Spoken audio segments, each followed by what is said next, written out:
Tyreek Hill got traded from the Kansas City Chiefs to the Miami Dolphins this offseason, which obviously leaves a void in Kansas City in their wide receiver 1 slot. In free agency, the Chiefs went out there. They got Marquez Valdez-Scantling and JuJu Smith-Schuster. In the case of JuJu, certainly someone that has been very fantasy relevant in the past. Marquez, week to week, it varied, but he did have his breakout moments with Green Bay. Obviously, he had another great quarterback working with him with the Packers, obviously Aaron Rodgers. And then the Chiefs also drafted Skyy Moore. So all three of these guys, people that fantasy owners are asking themselves, is this the guy? Is this going to be the guy in Kansas City? As it's currently constructed, as it's breaking down, so Skyy Moore in PPR leagues is going off the board at 139. JuJu seems to be the highest drafted out of this group at wide receiver 31 in PPR and overall 73. And then you have Marquez at 145, actually behind Skyy Moore. So that's interesting. The rookie actually jumped ahead of Marquez, who was a free agent signing and a veteran. Obviously, that's a more banking on the ability of Skyy Moore. What are you thinking in this Chiefs wide receiving core? It's tough to figure out which one it's going to be this year, but there's a lot of upside in that offense. I mean, obviously, Travis Kelce's probably going to have a 20%, 25% target share. I like all three of these guys. I think any of them could be a good player to own. And we might get two that are a good value for you. I think JuJu might be getting overdrafted a little bit. I think at most he's an Anquan Bolden type, never going to blow you away with fantasy numbers, but a good solid receiver on the field. I think he's a better real life football player than a fantasy football player. I don't know who I like better between Skyy Moore and Marquez Valdez-Scantling. I would probably lean Skyy Moore just simply because we haven't seen what he can do in the NFL. And Marquez Valdez-Scantling has never really done anything too significant, even with Aaron Rodgers at quarterback.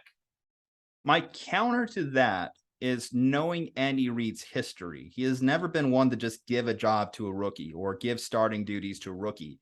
Hell, Patrick Mahomes had to work for his starting job in Kansas City. He still gave Alex Smith that year, and Alex Smith at least performed to a high level. Even you look at like running back situations in years past, Andy has been reluctant to just give an opportunity as opposed to the veteran starter. Marquez, slightly faster. If you just look up 40 times, a 4.37 guy. I think what's been the big killer for Marquez is just catching consistency.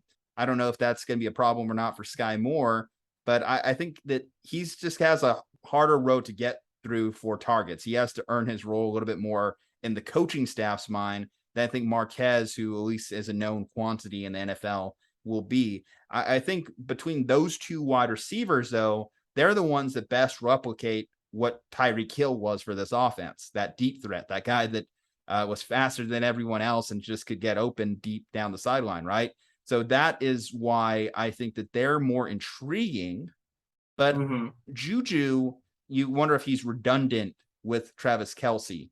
There hasn't really been, in my mind, a wide receiver who's really given them that in this Chiefs offense. So I guess I don't really know what that looks like. And if you look historically on the Chiefs, aside from Travis Kelce and Tyreek Hill, there hasn't been really a second wide receiver or a third wide receiving target that's really been worth owning or starting in fantasy. I know a lot of us were hoping that would have been like a Mecole Hardman or Byron Pringle, but those guys could never quite do it. And maybe they're just not enough targets to go around in that offense, or how they're rotated in and out doesn't really open up that. So I think the JuJu's role in this game, this wide receiving core, isn't as much of a lock as these guys, one of these guys who are going to get open deep, because they're going to be expected to, again, replicate what Tyreek Hill did for this offense. Early in the season, Marquez is going to be worth owning more than Skyy, because I think that, again, he's going to get the first crack at it. And if he succeeds early in that role, then he could be he could be the wide receiver 1 on this team, because all you need is just develop good chemistry and rapport with your quarterback to really capture that role. And Skyy can work in and be a dynamic player from time to time. I'm sure he's going to have those pop weeks that you're just like, damn, Skyy Moore was a great daily fantasy player. But I don't see him consistently being that guy his rookie year. I would be surprised as well if he was. I think it's very possible that this could be one of those situations where you have the veteran playing more earlier in the year and the rookie playing more later in the year. But I don't know. For fantasy players too, and what they're kind of evaluating. So we know that Tyreek Hill was a clear cut wide receiver 1, but that could just be because Tyreek Hill's pure ability. Right. I don't care how good Skyy Moore is or how good Marquez Valdez-Scantling is in this offense. They're not as good as Tyreek Hill. Tyreek Hill is a guy with Hall of Fame level speed and production on his resume. He was doing it before Patrick Mahomes even got to town. He was doing it with Alex Smith. I don't think that they're going to slide right into just being a wide receiver 1 in this offense. Realistic expectations, I still look at both of them and think they kind of strike me more as wide receiver 3s, upside wide receiver 3s, but wide receiver 3s. Yeah, I don't see them as anything higher than a wide receiver 3 at any point. One thing I do want to say, don't cite Alex Smith, first of all.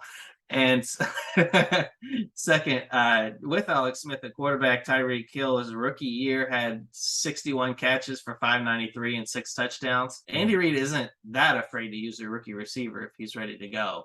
So I wouldn't knock him too much for that. That's fair, but I just know historically, aside from Tyreek Hill, who might be an exception, there might be exceptions to the rule. I mean, they obviously felt confident enough to draft Skyy Moore, but they felt confident enough to draft Clyde Edwards-Helaire as a rookie too, and that didn't really pan out his rookie year. Hell, it hasn't really panned out his sophomore year either. So, but even then, you look at Clyde's rookie year, he was still having to fight for carries with like Darrell Williams and others that had been on the roster before. Damian Williams. Yeah, that's true. That is a sign that Patrick Mahomes is not ready to be an NFL scout yet. Suggesting a player that did not turn out very well, at least not yet. I think it's just tempering expectations. All 3 of these guys, I think, are just going to be inconsistent wide receiver 3s. End of the season, like, it probably looked good for them in terms of what their total stats became. But on a week-to-week basis, I think the only one you could realistically count on is going to be Travis Kelce. There's at least 5 or 6 rookie receivers I would rather take before Skyy Moore. I think they have higher upside. What is your feelings on this situation? How do you feel about each of these 3? In fact, do me a favor, rank them according to how you think that their end of the year finishes will go, and we'll kind of discuss it a little bit in comments. Of course, if you have any other fantasy football questions, not just related to the Kansas City wide receiving core, we would like to hear them as we encroach on the start of the NFL season. So drop them below. We'll be monitoring the comments all week. Let us know. JuJu Talk Sports here. Andrew Hohman here.